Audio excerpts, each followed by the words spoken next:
या देश विरोधी गतिविधियों को रोकने के लिए अगर मुझे राजनीति में जाना पड़ा तो मैं जाऊंगा। या तो गौशाला चलाओ मत, और चलाओ तो गौ माता को संपूर्ण रूप से सेवा करो, अपनी माँ मान के। को घर में रखते हैं तब दूध पीते हैं, दूध देती है तब तक तो रखते हैं। अचानक वो मर जाती है तो अपन भंगी को बुलाते हैं। जब वो जिंदा होती है तब अपन दूध पीते हैं, तो अपनी जिम्मेदारी उस टाइम क्यों होती है? अपने माँ बाप को तो अपन भंगी को नहीं बुलाते हैं उनको अंतिम संस्कार करने के लिए। वास्तविक पीड़ित हमें लगता है कि हाँ, वास्तव में इनको ब्लड चाहिए, और उनको हम ब्लड दिलाते हैं हर हाल में। अपने धर्म के प्रति लोगों को जागरूक करना, राष्ट्रवाद की विचारधारा के साथ युवाओं को जोड़ना, ताकि गौ सेवा हो सके, जरूरतमंद पीड़ितों की सेवा हो सके। नमस्कार दोस्तों, मैं जतन सिंह और थे देख रहा हो चूरू झलक। आज आप पहुंचा हाँ एक ऐसे व्यक्ति का कने जने आपके घर परिवार त्याग के गौ सेवा, कोरोना काल में माना तो मानव सेवा सब कुछ करो, मनुष्य सेवा लेके जीव जानवर तक सेवा करी।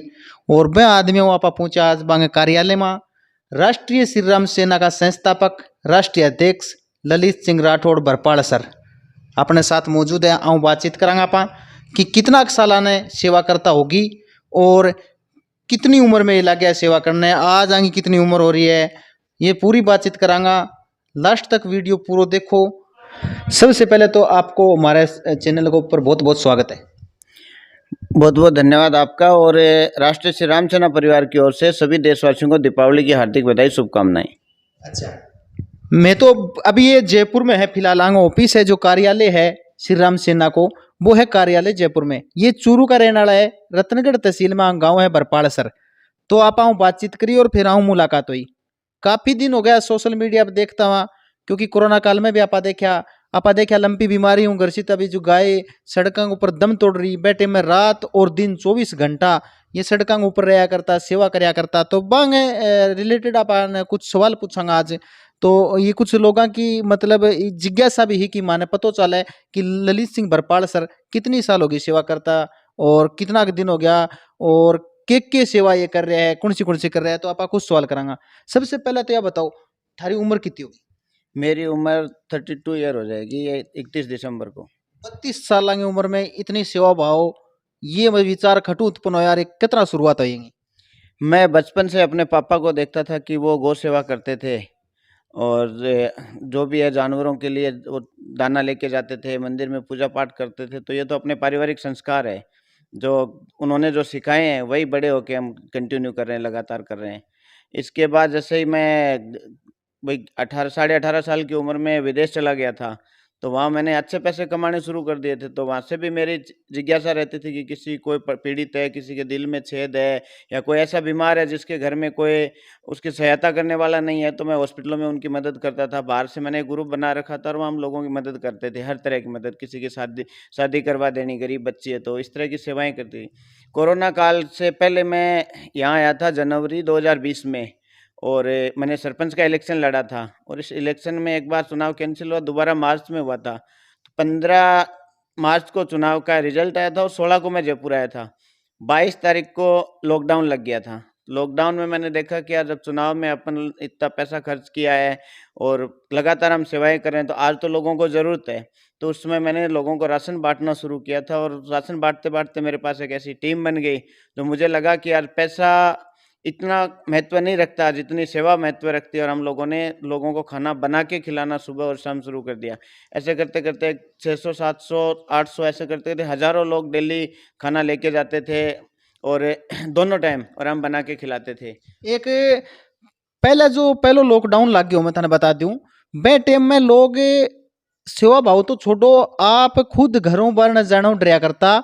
और बे टाइम के ऊपर यानी 2020 में जो लॉकडाउन लग गया, बे टाइम के ऊपर ये सड़कों ऊपर दिन और रात यह चीज़ें आप सोशल मीडिया पे देखी। तो आऊँ सवाल पूछना अपनो थोड़ो सो जरूरी लगे, क्योंकि जनता भी यह जानना चाहे, जो दर्शक है भी जानना चाहे। क्योंकि पहले लॉकडाउन में थाने स्थिति पूरा बेरो है कि लोग आपके घरों बाहर ने कौन निकलिया करता, आपके रिश्तेदारों को कौन मिला करता, आपके परिवार को कौन मिला करता, कोई कान मुँह कान हो जाया करती भड़ कौन जाया करता, कोई ब्याह सगाई हो जाएगा भड़ कौन जाता। लेकिन ये बे टाइम में एक सेवा भाव, हर परिवार को मिलनो, गरीब परिवार को मिलनो, बन राशन देनो। और कुछ बातें यहाँ सामने पहले भी आई, मैं देखा लाइव देखा करता। तो ये मतलब एक इस समय भी हो कि कुछ बे टाइम में था नहीं पता है कि सरकार का हॉस्पिटल में इतनी डेड बॉडी प्राइवेट और सरकारी हॉस्पिटल में हो चुकी है कि बन जलाने को टाइम, यानी कि बन अंतिम जो प्रक्रिया हुआ है बंग वो टाइम और सरकार कन कोनी हो ना ही प्रशासन कन हो। बे टाइम में आन बहुत सेवा करी, बंगे बारे में भी आप पूछांगा। यह सच्चाई है कि डेड बॉडी सरकारी हॉस्पिटल में जो जमा रहती कोरोना काल में, लोग आपका परिवार का हाथ लगाना डरिया करता और थे बांगो दाह संस्कार करियो। बिल्कुल साहब, बहुत सारी परिस्थितियाँ ऐसी थी कि बहुत से लोगों को घरवाले साथ नहीं जाते थे, तो हम लोग हॉस्पिटल तक उनको एडमिट करा के आते थे। इमरजेंसी जो भी क्वारंटाइन सेंटर बना रखे थे हॉस्पिटलों में, जो कोरोना के मरीज अलग ही इमरजेंसी वार्ड थे, उनमें शिफ्ट करवाते थे। किसी को लाना होता था तो हम उनको घर तक छोड़ के आते थे। बहुत से घरवाले हाथ तक नहीं लगाते थे। फोर्टिस हॉस्टल से ऐसे ही एक दो बॉडी आई थी और जिनका कोई भी अंतिम संस्कार नहीं कर रहा था, तो हमने यहीं पे पास में ही माचवा स्टैंड पे ही एक वो है अपना शमशान, और उसमें वो विधिवत रूप से अंतिम संस्कार कराया। हमने अपना फर्ज समझा कि मानव के प्रति हम मनुष्य हम, और उसका विधिवत रूप से अंतिम संस्कार होना जरूरी है हमारे सनातन संस्कार में, और हमने वो परिपूर्ण करवाया। एक बार कहावतों से सुनी होगी कि चिड़ी चोंच भर ले गई, घट्यो न नदी रो नीर, दान दिए ने धन घटे, कह गए संत कबीर। बा कहावत आंग ऊपर एकदम सटीक बैठे। गो सेवा थे करो। अभी लंपी बीमारी शुरू हुई बे टाइम में शुरू करी गो सेवा, या मैं पहले भी करता आया हूँ? गौ सेवा, हम हमारे गांव में गौशाला है, और गांव के लोगों ने जैसे ही जब कभी भी मेरे सहयोग किया, मेरे साथ की जरूरत पड़ी, मैं गांव की गौशाला का सदस्य भी रहा हूं। और ये सारी चीज़ें हमारे संस्कारों में है, तो जब मैं बचपन से जुड़ा हूं गौशाला से, और उसके बाद जैसे ही मैं यहाँ आया तो गौ सेवाएं, जरूरतमंद पीड़ित लोगों की सेवाएं, कहीं कोई एक्सीडेंट हो गया, बहुत सारी घटनाएं थी जिनकी वजह से गाय का एक्सीडेंट जहाँ भी हो जाता था, गाय के साथ कोई भी घटना हो जाती थी, तो हम लोग तुरंत अपनी टीम के साथ वहाँ पहुँच जाते थे। और यहाँ भी वन्य जीव जो अपने पशु विभाग है वहाँ की टीम, या यहाँ के जो भी हॉस्पिटल्स है, गवर्नमेंट रेस्क्यू टीम, और अपनी टीम के साथ मिलकर हम लोग गौ सेवा करते हैं। अच्छा, गो सेवा जितना कोई एक्सीडेंट हो जाए या लंपी बीमारी ग्रसित कोई गो माता सड़क के किनारे पड़ी मिले थाने, तो मैंने रेस्क्यू करने के लिए एम्बुलेंस खटू थाने अवेलेबल हुआ या खुद की है? कोरोना टाइम से ही एक आशु सिंह जी सुरपुरा के भमासा है, जो झोटवाड़ा विधानसभा क्षेत्र से बिलोंग करते हैं। उन्होंने कोरोना टाइम में भी हम लोगों की, हमारी टीम का पूरा जबरदस्त सहयोग किया था। कि उन्होंने जिस ऑफिस में मैं बैठा हूँ, इसी ऑफिस में अभी लंपी टाइम में आके और बोला था कि आपने जैसे कोरोना में सेवा की थी, वैसी सेवाएं अगर गौ माता के करो तो मेरे पास तन मन और धन है, मैं तीनों लगाने के लिए तैयार हूँ आपके साथ। और हमारी टीम ने, मैंने विश्वास दिलाया था उनको कि कोरोना से बेहतर सेवा करेंगे, क्योंकि अपनी माँ का दूध तो हम मात्र 12 महीने पीते होंगे, लेकिन गौ माता का दूध तो अपन मरते दम तक पिएंगे। तो हर एक, हमारी पूरी टीम आपको भरोसा दिलाती है कि गौ माताओं के साथ हम अंतिम समय तक इस लड़ाई में संघर्ष करेंगे और इस लंपी वायरस से जीतेंगे। और आज राजस्थान में लगभग चूरू, नागौर, बीकानेर, सीकर, जयपुर, जहाँ कहीं भी राष्ट्रीय श्री राम सेना की टीम है, वो गौ भक्त आज भी उसी तरीके से सेवा कर रहे हैं। क्योंकि ये बीमारी 2-3 जैसलमेर से चल के आई थी, और मैं आपको बता दूं ये कोई बीमारी नहीं है। अगर ये बीमारी होती तो मात्र 10 दिन में किसी भी गौ माता का शरीर कीड़े पड़ के गल के खत्म नहीं होता। ऑक्सीजन जैसे वातावरण में जिस स्थिति में हम लोगों को अभी कुछ नहीं हो रहा, तो गौ माता को कैसे होता है? एक जैविक हथियार था जो जैसलमेर बॉर्डर से चल के आया था।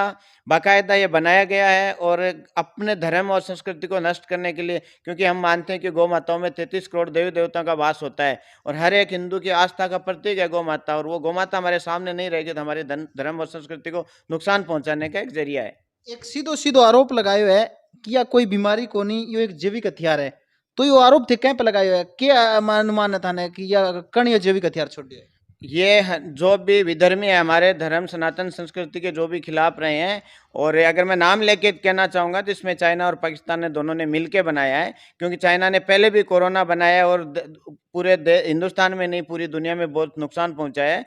और वो हमेशा ये भारत के खिलाफ रहे हैं, और भारत में ये कैसे संस्कृति को नष्ट करें, कैसे हमारे लोगों को धर्म के और संस्कृति के खिलाफ लेके जाएं, जो भी गतिविधियां होती हैं इनसे रेगुलर करते रहते हैं। गौ सेवा करनो एक अलग बात है। गौ सेवा आदमी पीछो लगा दे करनू, तन लगा दे, मन लगा दे। लेकिन गौ सेवा करता वक्त कौन सी परेशानियां हुए? गौ सेवा यह भी हुआ है कि एक अपन सारा बेरो है, अवैध रूप तस्करी चलने लग रही है। गौ माता ने इकट्ठी करें, कोई बेच दे, खटू करके इकट्ठी करके मन ले जाए जाए, बन फिर काटी जाए। बैंगो भी ये कुछ मतलब गाड़ियां वगैरह हैं जो तस्करी वगैरह करे हैं कुछ लोग, बन ये पकड़े हैं कौन पकड़े भाई, ये अपन आम तस्करी आम बात हो रही है। सरकारा वोटा की टेम पावे हाथ जोड़े, गौ माता जय गौ माता, हिंदू राष्ट्र बनाएंगे फलाना ढिमका करती रहे सरकारा। सिर्फ चुनाव का एक साल पहले ये बात हमें लिकड़ के गो तस्करी के बारे में थारो के कहना है, कितनी गो तस्करी हुआ है, सरकार के ऊपर कुछ पाबंदियां लगाई हैं कौन लगाई, और सरकार की कल ने पुलिस थे कुछ मतलब गो तस्कर की गाड़ी दिखे थाने तो थे फोन करो पुलिस, पुलिस की शोक रिस्पॉन्स थाने दे। मैं आपको बता दूं, गौ तस्करी गौ माताओं का वोट नहीं लगता। अगर वोट लगता तो आदमियों की तस्करी नहीं होती, तो गौ माताओं की भी नहीं होती। गौ तस्करी रेगुलर होती है, और गौ तस्करी में सरकार इन्वॉल्व नहीं होती तो क्या है, सरकार के नुमाइंदे इन्वॉल्व होते हैं, और प्रशासन भी इन्वॉल्व होता है। हम लोग कोशिश करते हैं कि प्रशासन के सहयोग से काम करें, लेकिन कई बार पकड़ी हुई गाड़ी को छोड़ दी जाती है, और हमारी टीम कोशिश करती है कि हम उस पे बहुत ज़्यादा विरोध भी करते हैं, लेकिन विरोध करने के बाद भी कई बार कुछ नहीं कर पाते। और लंपी बीमारी गाया के अंदर आई, सरकार के ऊपर बहुत सी संगठन ने बना दबाव बनायो कि लंपी बीमारी ने एक आपदा घोषित करो। ए पे केंद्र सरकार पे भी दबाव बनाया गयो, राज्य सरकार बनाया गयो, बैंक को कुछ निष्कर्ष निकलो या फिर सरकारों तक काना तक पहुंच के वापिस आ गई वा आवाज।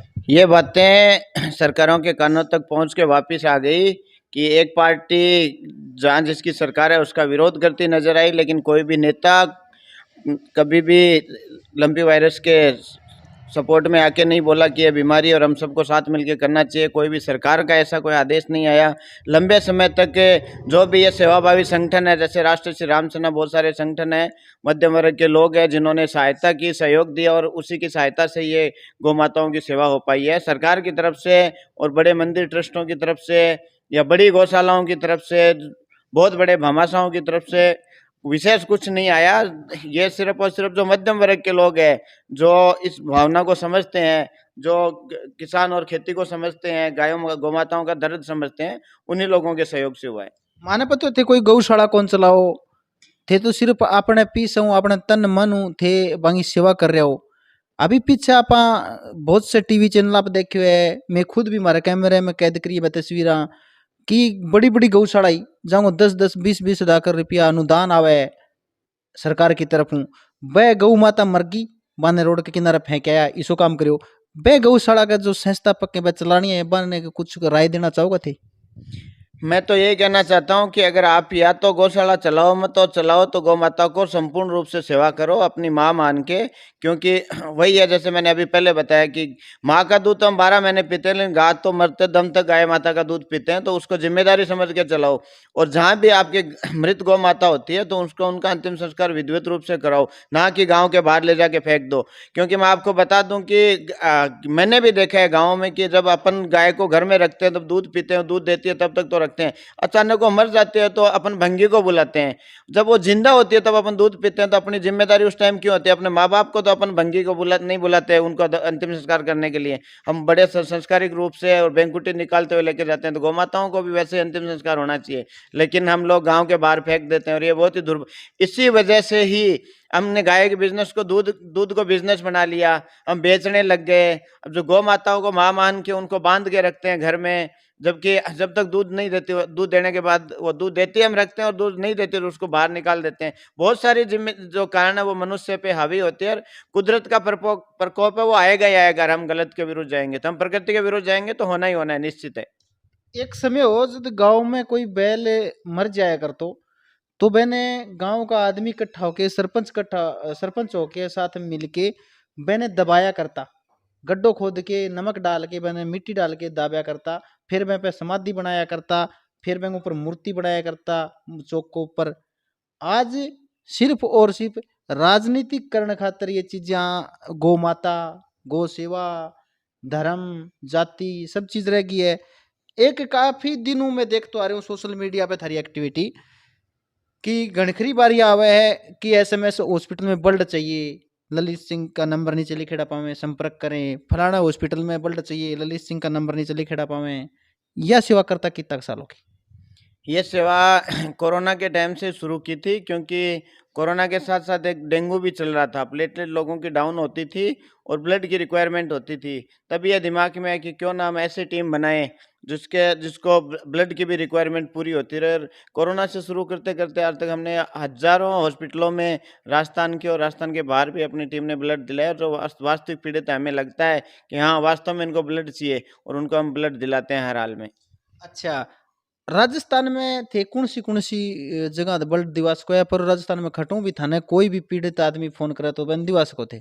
बिल्कुल, पूरे राजस्थान में अपनी टीम है और हम हर संभव कैसे भी कोऑर्डिनेट करके और हम मतलब कोशिश करते हैं कि जैसे ही पेशेंट का कॉल आता है या मैसेज आता है तो हम उस मैसेज को पूरी टीम में फॉरवर्ड करते हैं और फटाफट जैसे ही हमें जल्दी से जल्दी कोई डोनर मिलता है या किसी भी ब्लड बैंक से कैसे भी करके हम पीड़ित की व्यवस्था करवाते हैं। अगर कोई भाई ने कोई पीड़ित है, कहनी ब्लड चाहिए, भाई इमरजेंसी को टाइम है, पी स्वात को नहीं, गरीब आदमी है, भाई 1 यूनिट 2 यूनिट कहनी ब्लड चढ़ लग जाए इमरजेंसी में, पी सुना है गोजी में, ये सिचुएशन के पीसाड़ा तो खरीद ले मोल, लेकिन एक आम आदमी है बैंगन खटू बाप रे पीसा, इमरजेंसी में डॉक्टर का 2 यूनिट चाहिए, अगर कहनी ब्लड चाहिए तो मैं डिस्क्रिप्शन में ललित सिंह राठौड़ है आंगो एड्रेस डालूंगा, आंगा कॉन्टेक्ट नंबर डालूंगा, फिर डिस्क्रिप्शन में जाके देख लियो। और एक और बात है, राष्ट्रीय श्री राम सेना को स्थापना कब हुई? राष्ट्रीय श्री राम सेना की स्थापना पिछले साल ही हुई है और के उद्देश्य रहे हैं स्थापना करने को? उद्देश्य सनातन संस्कृति को बचाना, अपने धर्म के प्रति लोगों को जागरूक करना, राष्ट्रवाद की विचारधारा के साथ युवाओं को जोड़ना ताकि गौ सेवा हो सके, जरूरतमंद पीड़ितों की सेवा हो सके, देश और धर्म की रक्षा हो सके। और सबसे बड़ी आज मातृशक्ति पे बहुत बड़ा संकट है। जिस तरह से लव जिहाद चल रहा है, आपसी घरेलू आपसी मसले भी ऐसे बहुत होते हैं जो हम चाहते हैं कि युवा जागरूक होंगे तो ये चीज़ें बहुत कम होगी। और राष्ट्रवाद की विचारधारा से जो युवा राजनीति में आएगा तो राजनीति में जो एक गंदी विचारधारा है, एक पार्टी दूसरी पार्टी का हर क्षेत्र में विरोध करने चली जाती है, वो विरोध नहीं करके सहयोग साथ मिलके और देश के हर मामले को एक साथ मिलके हल करें। लव जिहाद के लिए तो कानून बनेड़ो है ना, क्योंकि कोई कानून तोड़ेगो तो कोई कुछ करेगो, तो लिए कानून बन रहे लिए ललित सिंह राठौड़ क्यों खड़े हुए? मैं आपको बता दूं, कानून अगर इतना सख्त होता तो आज अगर अरब कंट्री में मैं गया हूँ, वहाँ के जैसा कानून यहाँ होता तो शायद ये लव जिहाद जैसे मामले नहीं होते। लेकिन नाम के कानून है और कोई फॉलो नहीं करता हमारे देश में, कानून के नियमों को कोई फॉलो नहीं करता। हाँ, और 10-10, 15-15, 20-20 साल लोगों को न्याय नहीं मिलता तो आप उस कानून के बारे में क्या? मैं कानून की प्रक्रिया के विरुद्ध नहीं हूँ, संविधान के विरुद्ध नहीं हूँ, लेकिन आप राजस्थान के उठा लो, अगर 5 करोड़ से ज्यादा मामले लंबित नहीं है जो 5-5, 7-7 साल से पड़े हैं, तो ऐसे कानून के भरोसे कब न्याय मिलेगा आप बताओ? तो ललित सिंह राठौड़ न्याय दिला देगा? ललित सिंह राठौड़ न्याय तो नहीं दिला सकता, लेकिन ललित सिंह राठौड़ इतना संघर्ष जरूर कर सकता है कि अगर जिस मेरे सिस्टम में जो वकील है, मैं वकीलों से कोशिश करूंगा कि जल्दी से जल्दी उनको न्याय मिले। उनके साथ कोई प्रताड़ना हो रही थी, मैं अपनी टीम को लेकर आंदोलन करूंगा, सरकार पे दबाव बनाऊंगा। हमारी जो हर संभव कोशिश होगी वो करेंगे ताकि हो सकता है। और बहुत से मामलों में न्याय भी मिला है। मैं आपको बता दूं, पलसाना यहाँ सीकर के पास में, और वहाँ एक गौशाला में किसी पड़ोसी ने आग लगा दी और बाकायदा ये बोल के आग लगा दी कि मैं चाहूं जैसा कर सकता हूं। तो बोले क्या कर सकते हो? मैं आपकी गौशाला में आग लगा दूंगा। और उसने आग लगा दी। पलसाना की गौशाला में जो संचालिका है उसने मेरे को कॉल किया कि ललित जी, हमारे साथ बहुत बड़ा अन्याय हो गया। मैं अपनी टीम को लेके तुरंत वहां पहुंचा और मैंने प्रशासन को 3 दिन का अल्टीमेटम दिया था कि 3 दिन बाद आप देख लेना, नहीं तो मैं अपने तरीके से देख लूंगा। तो 3 दिन, तीसरे दिन जैसे ही मैं वापस पलसाना गौशाला पहुंचता हूँ और मैंने प्रशासन एसएचओ जो रानोली थाना इंचार्ज, उनको बोलता हूँ साहब क्या बात हुई? उन्होंने बोला कि सर कोई शाकंभरी मंदिर है उदयपुर वाटी में, वहाँ चोरी हो गई और अपनी टीम तो वहाँ ही है। मैंने बोल दिया सर 2 मुकदमे आप एक साथ देख लेना, जिसने गौशाला जलाई मैं उसका घर जला देता हूँ, मुकदमा ही तो करेंगे। वो साहब बोले साहब ये तो कानून के विरुद्ध है तो आप 3 दिन से कार्रवाई नहीं करे, गौशाला जली है, गौ माताओं का घर जलाया गया, आप उसको क्या छोटा समझते हो क्या? मेरी बात को उन्होंने संज्ञान में लिया और जल्द ही उन्होंने पुलिस टीम भेज दी और उस लड़के को जिसने आग लगाई थी उसको उठा के ले गए। धमकी दे के पुलिस पे दबाव बनायो और दबाव में पुलिस काम करो। ललित राठौड़ के ऊपर कोई राजनीतिक हाथ है क्या? मेरे साथ ना तो कोई राजनीतिक हाथ है और मैं सच के लिए लड़ता हूं और सच के लिए मैं लड़ूंगा। मुझे किसी राजनीतिक हाथ की जरूरत नहीं। जिससे किसी राजनेता को लगता है कि ये सच के लिए लड़ रहे हैं, इनका सहयोग करना चाहिए, तो हमारे सपोर्ट में आ सकते हैं, हम उनके साथ हैं। सच्चाई में हम चाहे कोई नेता हो, चाहे सरकार हो, या कोई भी नुमाइंदा हो या गरीब हो, सच्चाई में सबके साथ हैं। क्योंकि कार्यालय में योगी आदित्यनाथ जी की फोटो लाग रही है, राजनीतिक ताने पता ही है, मुख्यमंत्री हैं यूपी का, थे जानो अच्छी भली बात ही, तो लोग देखे तो के माने? लोग देखे तो यही मानेंगे कि ये विश्व का एक ऐसा पुरुष है और विश्व की ऐसी जगह को सुधारा है जहाँ पे धरती पे सबसे ज्यादा क्राइम होता था, और हम इनको जिंदा जागता आदर्श मानते हैं कि इनके आदर्शों पे चलते हैं। और जैसे ही जिस तरह की हम प्रक्रिया में कोशिश करें, आज हम कामयाब भी हैं इनके आशीर्वाद से। अच्छा, राष्ट्रीय श्री राम सेना राजस्थान के अलावा कौन से प्रदेश में है? राजस्थान के अलावा पंजाब में है, मध्य प्रदेश में है, हरियाणा में है, बिहार में है, छत्तीसगढ़ में है, और अपना वेस्ट बंगाल में है, उत्तराखंड में है, मतलब लगभग 11 राज्यों में है। 11 राज्यों में सेना है। तो ये मतलब कितना का अभी सैनिक थारकन है जो रजिस्टर्ड हैं, एक फोन के ऊपर तैयार थारकन आजा? राष्ट्रीय श्री राम सेना की वेबसाइट है, राष्ट्रीय श्री राम सेना का प्ले स्टोर एप्लीकेशन है, उसमें फ्री रजिस्ट्रेशन की सुविधा है, और लगभग 6700 प्लस कुछ ऑल इंडिया से, पूरे मतलब पूरे भारत से। ललित राठौड़ एकला अपना दम पर जुड़े है? बिल्कुल, वो सिर्फ राष्ट्रीय श्री राम सेना के सेवा कार्य देख के जुड़े, और लोग 10, 20, 30, 50 लोग रोज जुड़ते हैं। संगठन बने, घना ही संगठन बन के तैयार होया, 4 साल चले, 6 साल चले, बाद में धीरे धीरे वह राजनीतिक पार्टी में तब्दील होता जाए। अगर वह संगठन नहीं हुआ तो बंगा अध्यक्ष हो है वह राजनीतिक पार्टी में जुड़ाव कर जाए। राजनीतिक पार्टी में जुड़ाव बहुत से ऐसा अध्यक्ष हैं पहले बंग हो चुके हैं। तो ललित राठौड़ को कोई राजनीतिक बनने का कोई इरादा तो नहीं है? एंग पीछे कुछ न कुछ? नहीं, मेरा कोई भी राजनीतिक इरादा नहीं है। अगर वर्तमान में परिस्थितियां ऐसी हो जाती है कि राजनीति के बिना, जैसे अपने गीता में लिखा है कि संघ शक्ति कलयुग है, कलयुग में जैसे के पास संगठन है वो ताकतवर रहेगा, लेकिन उस ताकत का इस्तेमाल देश के विरुद्ध करता है कोई, तो उसको डाउन करने के लिए या देश विरोधी गतिविधियों को रोकने के लिए अगर मुझे राजनीति में जाना पड़ा तो मैं जाऊंगा। बहुत बहुत धन्यवाद ललित सिंह बरपाल सर अपने साथ में, और अच्छी तरह मुलाकात हुई। और हमारी शुभकामनाएं एक ही थे, थारी उम्र दुगनी और दीर्घायु उम्र और स्वस्थ हो थे और गौ सेवा जिंदगी भर थे करता रहो, और अतरा तन मन धनु लाग्या रहो। ऐसा ही धमाकेदार इंटरव्यू देखने खातर जरूर करें, सब्सक्राइब जरूर करें, और अगले वीडियो को इंतजार करें, जल्द पेश होगा आपके बीच में।